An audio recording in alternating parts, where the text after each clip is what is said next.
Muito boa tarde a todos. É uma satisfação, professor Isso, Raul nós Veloso. temos até 5h30, então é mais ou menos 25 minutos para cada um. Até Pois lá. é. Então, procurarei ser rápido, resumir.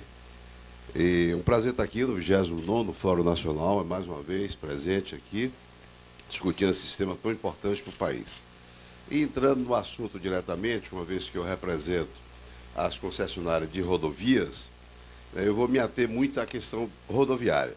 Mas queria, de antemão, parabenizar aqui a apresentação que eu vi do secretário da PPI, o Adalberto Vasconcelos, e desejar a ele muito sucesso, porque me parece que ele fez uma sistematização do que existe para investimentos via concessões, uma vez que há uma clara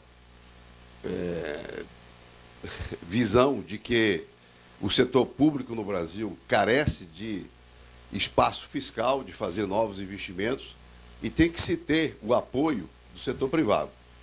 Eu só diria algumas observações, como, por exemplo, é preciso que o setor privado seja ouvido, porque no Brasil há sempre muito a questão do fato do príncipe. O governo faz toda a sua esquematização, vai delineando quais são as políticas públicas e esquece de procurar o seu parceiro e conversar mais abertamente, que tem realmente ideias importantes, boas, e que, no final da conta, é quem vai executar, não vai ser o governo. Quem executa é o setor privado.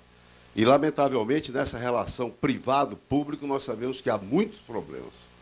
Eu diria que hoje, atualmente, o que mais nós temos no setor de concessões são pontos a ser esclarecidos que terminam dando demandas judiciais, demoradas, difíceis, e que não beneficia absolutamente ninguém. Mas há uma estruturação feita pela PPI, foi criada para isso. É claro que vai demandar tempo, é claro que todo governo cria, quando ele entra, uma nova estrutura, acha que está criando a novidade, mas todo governo tem um modelo para chamar de seu, e o que nós temos que fazer é torcer para que esse modelo dê certo. E eu, que represento aqui o setor privado, me coloco inteiramente à disposição, não só para o futuro, como para olhar também para o passivo que aí está, que, lamentavelmente, não está tendo solução. Ou as soluções não são tempestivas, não atendem às necessidades do país. Aqui foi dito pelo Raul Veloso que o que se quer é investimento. Investimento. E eu diria, mais ainda, investimento na logística. Mais especificamente, investimento no setor de transportes, que é fundamental para desenvolver a economia. E se quisermos especificar mais ainda, professor Veloso, investimento em rodovias, porque o Brasil escolheu o modal rodoviário como principal. O Brasil escolheu, desde a década de 50, fazer grandes rodovias como sendo a possibilidade de interligar mais rapidamente e transportar as cargas brasileiras. E hoje, 60% das cargas brasileiras transitam pelas rodovias. 90% dos passageiros transitam pelas rodovias. Então, no que foi explanado aqui, eu vi muito pouco de rodovia. Eu vi apenas falando de 3 rodovias a serem licitadas no programa de 89 projetos. Eu acho pouco, Adalberto. Rodovias merecem mais. Pode dizer que tenha mais. Mas existem hoje, por exemplo, aí nós vamos entrar nesse detalhe, eu vou passar primeiro a transparência. Qual é a situação hoje de rodovias no Brasil? O Brasil tem uma péssima colocação como país que tem a competitividade, porque está em 81º lugar. Mas o que é pior, se olharmos a qualidade de infraestrutura, está em 116º, ou seja, puxa ainda o país para baixo. Por isso que nós precisamos investir mais ainda em rodovias. Já que o setor público não tem recursos, e aqui o professor Raul Veloso mostrou a queda vertiginosa nos investimentos, e particularmente nos investimentos públicos. Agora o governo fala em lançar um projeto, avançar, que vai ter 22 bilhões para ser aplicados no ano de 2017 e 2018, e nos 4 modais, ferrovias, aeroportos, rodovias e portos. É muito pouco. é muito pouco para a necessidade do país. Então, o setor que tem que ser estimulado a vir apoiar o crescimento do país é o setor privado. E, para isso, nós vamos mostrar aqui o que é que precisa ser feito. Eu acho que o PPI está no bom caminho. Eu apenas reivindicaria que dê mais atenção ao setor rodoviário, não só para o futuro, como também para o passivo, para o passado que está aí, que já poderia estar investido, tendo novos investimentos, mas que, lamentavelmente, por uma visão talvez meramente jurídica, diz que no contrato de concessão não se pode prorrogar, esquecendo que existe uma lei de concessões, 8987, que permite a prorrogação. E o contrato não pode estar acima da lei. E nós poderíamos estar hoje tendo investimentos para resolver gargalos importantíssimos como o Estado do Rio de Janeiro. Eu cito a Serra das Araras, o investimento está aí pronto para ser feito. Pode gerar alguns milhares de empregos. Assim também é a subida da Serra de Petrópolis, um projeto geométrico que mata cada dia brasileiros. E poderia estar tendo investimento. Tem um túnel, o maior túnel rodoviário brasileiro, está paralisado há praticamente 2 anos. Por questões levantadas ou pelo TCU ou pelo Ministério Público Federal. Mas o governo preferiu começar a fazer estudos para fazer uma licitação, que nós não sabemos exatamente quando será feita, para se trazer uma concessão junto com a concessão existente. Eu acho a solução complexa, de difícil execução. Mas foi a decisão do governo. Junto com essa, tem mais um trecho importante para o Rio também, que é a 116, que vai da Baixada Fluminense até o Rio Paraíba, da concessionária CRT. Pois bem, concessão é uma saída, talvez seja a única saída para novos investimentos. Mas no Brasil, ainda para uma malha de 210 mil quilômetros de rodovias pavimentadas, durante 20 anos, perpassando vários governos, nós só temos 19 mil quilômetros que estão sobre as concessionárias. É muito pouco para o que o país precisa. Ou seja, o governo não tem conseguido lançar bons projetos, atrair o setor privado, para que ele participe do esforço nacional, não só de investimento, mas para dar uma malha rodoviária digna para esse país. Se compararmos a situação de autoestradas, as pistas duplicadas, nós estamos numa situação, eu diria, humilhante. Nós temos, em termos de densidade de rodovia duplicada versus extensão territorial, nós estamos 9 vezes menos do que a China. Muito pior em relação à Europa e em relação aos Estados Unidos. A única exceção se faz se nós isolarmos o estado de São Paulo. São Paulo tem uma situação equivalente à França ou o estado da Califórnia nos Estados Unidos. É preciso fazer essa exceção, porque lá o processo de concessão avança. Só o estado de São Paulo tem concessionado quase o tanto quanto tem um governo federal hoje concessionado. E também rodovias duplicadas. Vou pegar uma água. Eu vou pegar um copo. Tudo bem. A pesquisa da Confederação Nacional de Transporte de 2016, como de todo ano, aponta que as rodovias públicas no Brasil são aceitas pelo usuário apenas 33% como ótimo ou bom. As concessionadas, 79%. Então, hoje, o diagnóstico, claro, é que nós temos no país uma infraestrutura rodoviária ruim. E há uma baixa capacidade, se não baixíssima capacidade, de investimento do governo federal. O que leva a uma estagnação dos investimentos. Próximo. Próximo é esse?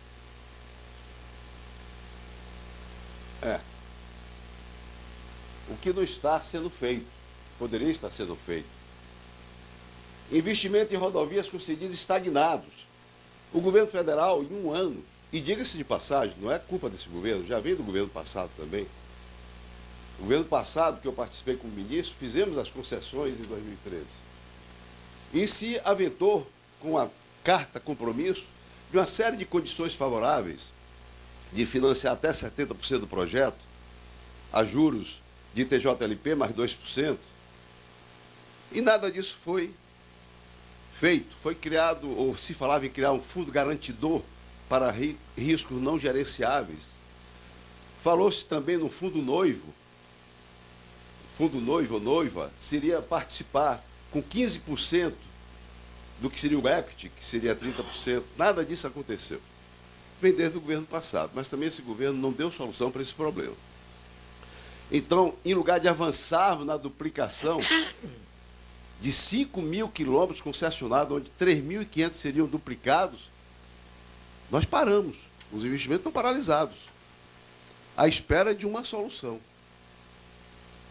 A solução aventada até agora, e o Adalberto colocou isso, foi através da medida provisória 752, fazer uma relicitação. Mas, pelo que se conhece, de se fazer uma modelagem e cumprir todos os ritos necessários, essa licitação vai acontecer, no mínimo, daqui a 2 anos. E todos os investimentos estarão paralisados. Será que o país aguenta isso? O Adalberto falou, e eu concordo plenamente com ele, a 163 no Mato Grosso tem que ser duplicada para escoar a nossa safra agrícola, que é o motor do desenvolvimento, ou pelo menos tem segurado a recessão, porque se não tivesse um setor agrícola, a situação seria muito pior. E a safra, cada ano, ela aumenta. Foram 209 milhões de toneladas, vamos para 220 milhões de toneladas, mas não tem por onde escoar. As filas de caminhões na BR-163, no Mato Grosso, e agora se viu o problema da BR-163, usando a Calha Norte, indo para Miritituba, que é um porto do rio Tapajós, onde você carrega em barcaças de 40.000 toneladas e leva para o porto de Barcarena, de Belém, daí para o mundo inteiro, mais de 5.000 caminhões parados. Por quê? Porque não houve manutenção, porque o DENIT, que é o órgão responsável, não conseguiu dar manutenção. Aquela estrada tem que estar aberta ao tráfego 365 dias por ano. 24 horas por dia funcionando, principalmente no período da safra. Mas, simplesmente, nós tivemos um caos instalado.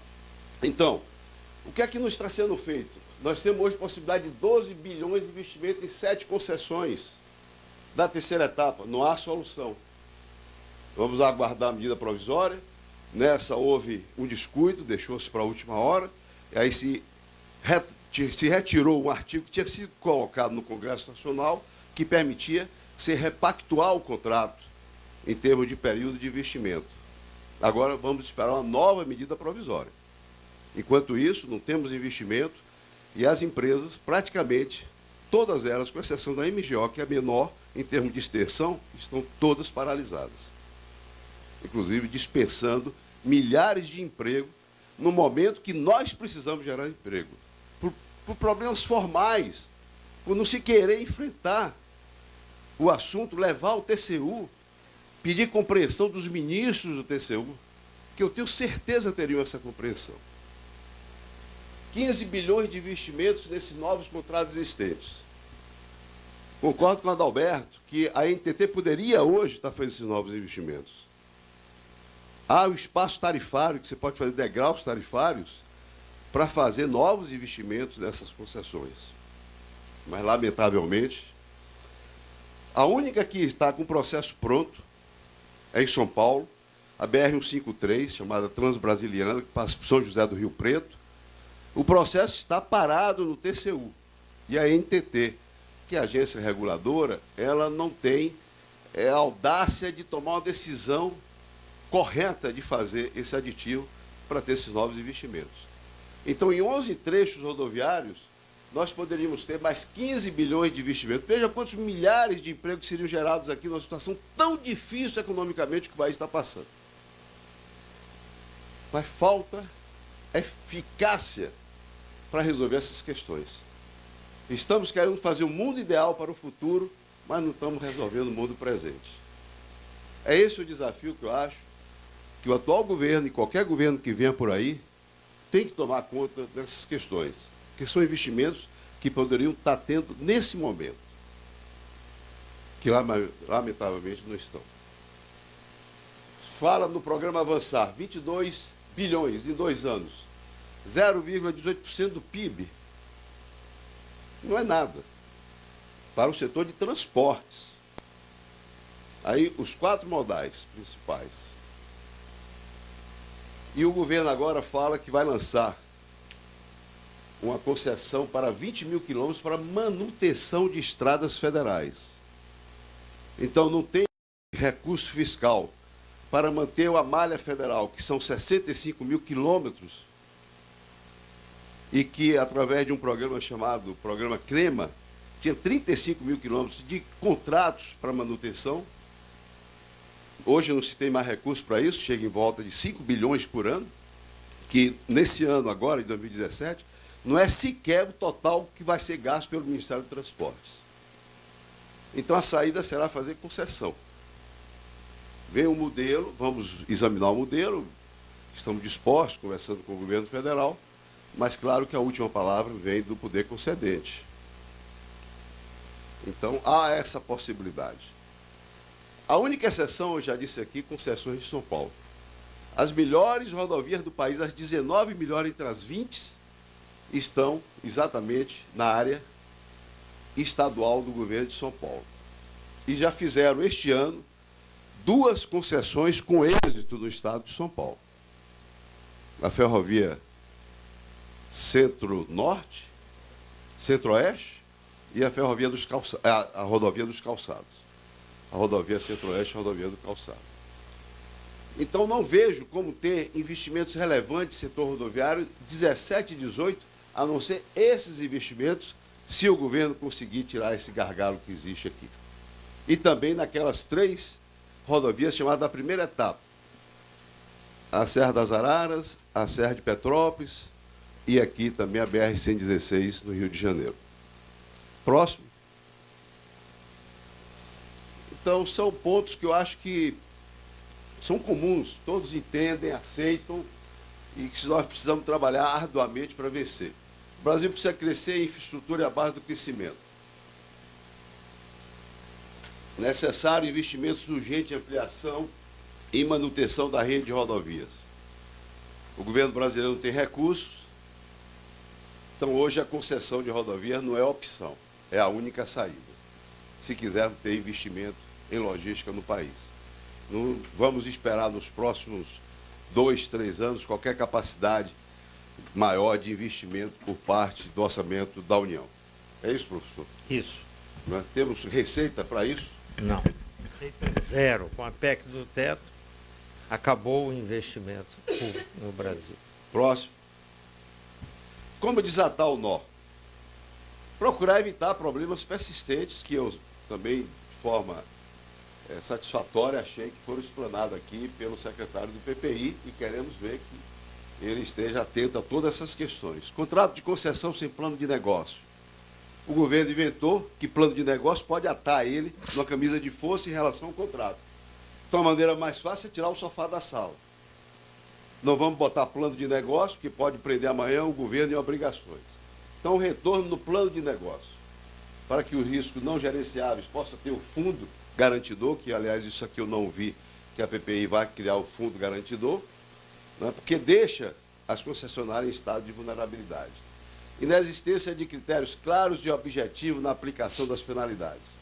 Parece que o órgão regulador, né, as agências, vieram para multar. É penalidade assim, de R$1 milhão se a grama saiu de 20 centímetros e passou para 25 centímetros. Isso deixa a capacidade de investimento, deixa as concessionárias debilitadas. Eu li uma frase do professor Raul Veloso que diz o seguinte: é preciso que o governo entenda que concessão é uma oportunidade, não é um mal necessário, é uma oportunidade. Enquanto não houver esse entendimento que é até ideológico por parte das autoridades federais e olhar o concessionário como um parceiro desse desenvolvimento, a gente vai ficar com essa visão caolha, esse viés que não é correto e não é o melhor para avançar. Hoje há, inclusive, competência entre órgãos fiscalizadores. A NTT versus DENIT, em algumas questões. Se agora vier essa concessão de manutenção, vamos ter vários conflitos aí, NTT versus DENIT. A GEPAR, lá no Paraná, com o DR, ambos têm que dar um aceite para se fazer qualquer reequilíbrio econômico-financeiro. No caso de São Paulo, um pouco menor, mas existe alguma coisa entre a Artesp e DR. Próximo. Evitar os problemas persistentes. Exigências pelos poderes concedentes de inovação de serviços incompatível com as obrigações previstas no contrato de concessão. Por exemplo, se impõe que a concessão fique sempre modernizando no que houver de mais novo de lançamento e de inovação na tecnologia de informação. Só que o poder concedente não quer fazer o reequilíbrio econômico-financeiro pelos custos adicionais. E prefere dizer isso é responsabilidade da concessionária. Contratos de concessão diferentes em uma mesma região. Você tem essas disparidades de valores de pedágio, que às vezes inviabiliza uma concessão numa determinada região. Eu cito o caso da BR-116, no estado da Bahia, por exemplo, meu estado.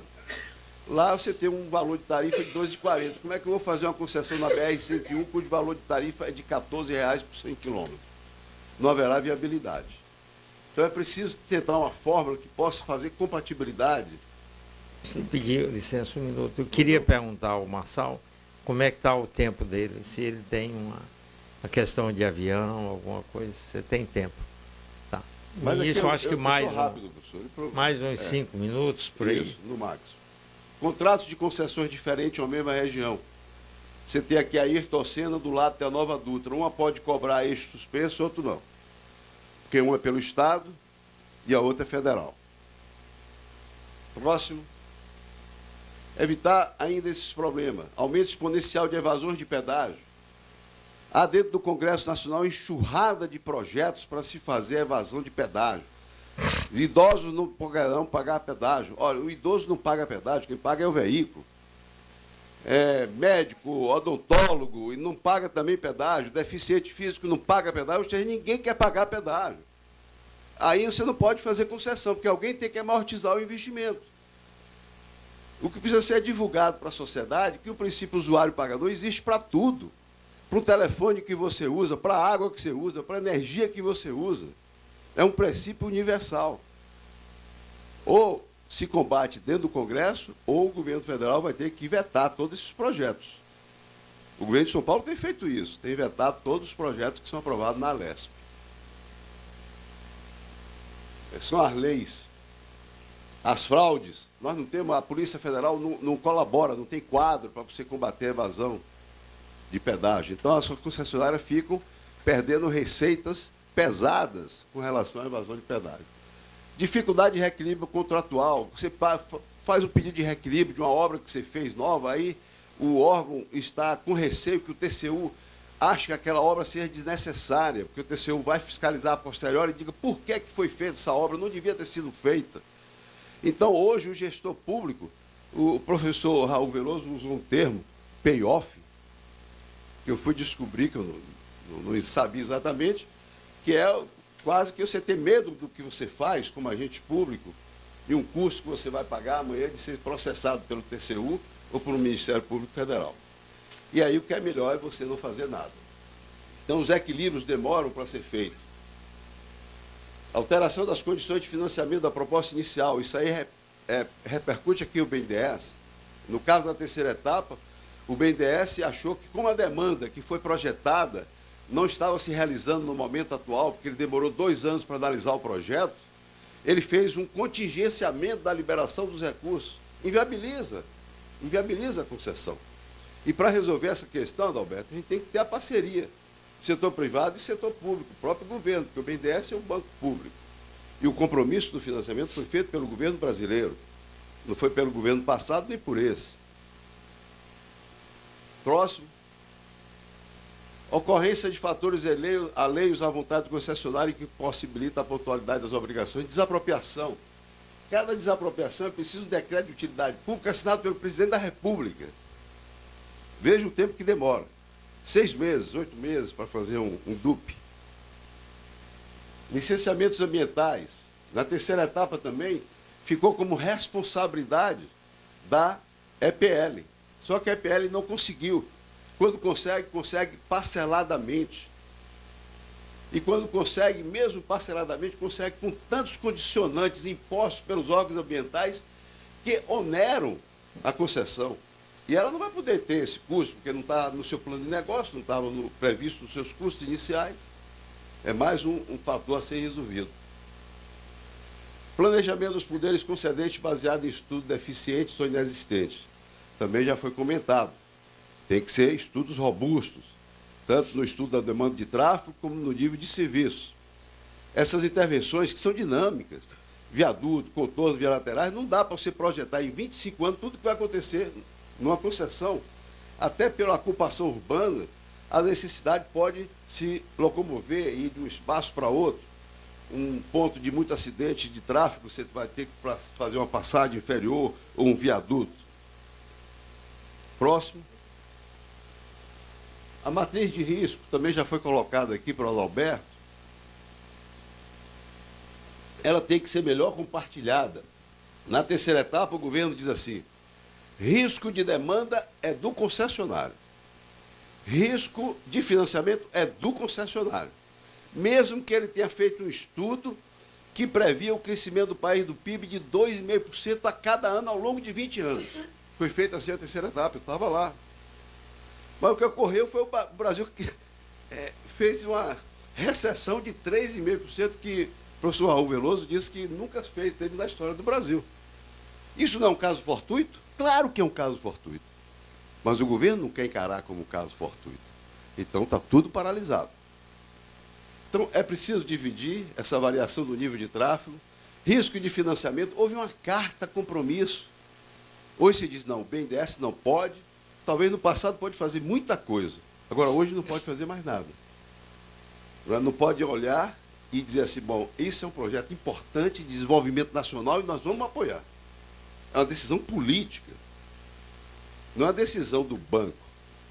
É uma decisão de desenvolvimento nacional que tem que ser tomada pelo presidente da República, com todas as responsabilidades que são inerentes ao cargo. A obtenção de licenças ambientais de desapropriação, já foi dito aqui, é o poder concedente. Se jogar isso para a concessionária, ela não vai conseguir, e ela pode até depois não executar porque não conseguiu. Perda por gestão inadequada da atividade é da concessionária. Custos não cobertos pela taxa de inflação tem que ser dividido, porque, por exemplo, o custo do asfalto, do cimento asfáltico de petróleo, o CAP, que subiu 85%, quando é um custo administrado pela Petrobras, muito acima da inflação. Esse risco é só da concessionária? Porque não adianta nós criarmos um mundo ideal e jogar todos os riscos para a concessionária. Ela não vai fazer, ela vai quebrar, ela vai inadimplir a execução. E aí? Resolve? Não resolve. Não resolve. Aumento ou redução de tributos é o fato do príncipe. Nas concessões se criou o ISS de uma hora para outra para pagar aos municípios. Tem que ter um reequilíbrio econômico financeiro. Nesse caso, houve. Alteração unilateral, descumprimento de obrigações, como, por exemplo, a lei do caminhoneiro, foi criado para poder resolver um problema político. Isso recai sobre a concessionária, tem que ter reequilíbrio econômico financeiro. Força maior, casos fortuitos. Próximo, acabando. Isso aí, só para finalizar, o que é que nós precisamos? Esse foi um estudo da Bain Company, que nós temos que aumentar a nossa malha, que hoje são 14 mil quilômetros só de autoestrada no país, para 35 mil quilômetros, pode se fazer em 10, 15 anos, dentro de um planejamento, ligando as 22 capitais que estão aqui, do Nordeste, Norte, Centro-Oeste. Então, onde nós temos hoje concessões de rodovia duplicada é aqui, no Sul-Sudeste, condenando o Nordeste brasileiro, o Centro-Oeste, a não ter rodovias duplicadas. Isso é inaceitável, professor Raul Veloso. Que a gente olhe para daqui a 10, 15 anos e veja um Brasil onde as pessoas morrem por colisão frontal, porque não tem pista duplicada, que é o que mínimo que pode exigir para uma estrada de classe 0 federal. É um estudo que eu acho que o governo federal devia se debruçar para fazer esse planejamento de longo prazo. Fiquei satisfeito também porque o Adalberto disse que está se debruçando sobre um planejamento de longo prazo. E, por fim, também algo que a Adalberto já contemplou, a próxima, essa notícia que foi dada e que ele disse agora que já foi aprovado pelo TCU. O TCU adere a um pacto pela infraestrutura que tentará mudar leis sobre licitações de meio ambiente. Então, eu acho que essa questão da infraestrutura ela é tão séria que não pode ficar dependendo ou do PPI, ou do Ministério do Transporte, ou do Ministério do Planejamento, ou da Casa Civil, da INTT, ou da BCR, ou das empresas concessionárias. É um esforço nacional. Eu só diria, Adalberto, que esse pacto pela infraestrutura que vai colocar TCU, vai colocar o Congresso Nacional e o Executivo, coloca também o setor privado, ouve um pouco o setor privado, né, para fazer um debate e a gente poder dar sugestões e dar a opinião do setor privado, porque, no fundo, ele é que vai ser convocado para executar aquilo que o poder público não está podendo fazer. Era isso aí, muito obrigado a todos os senhores.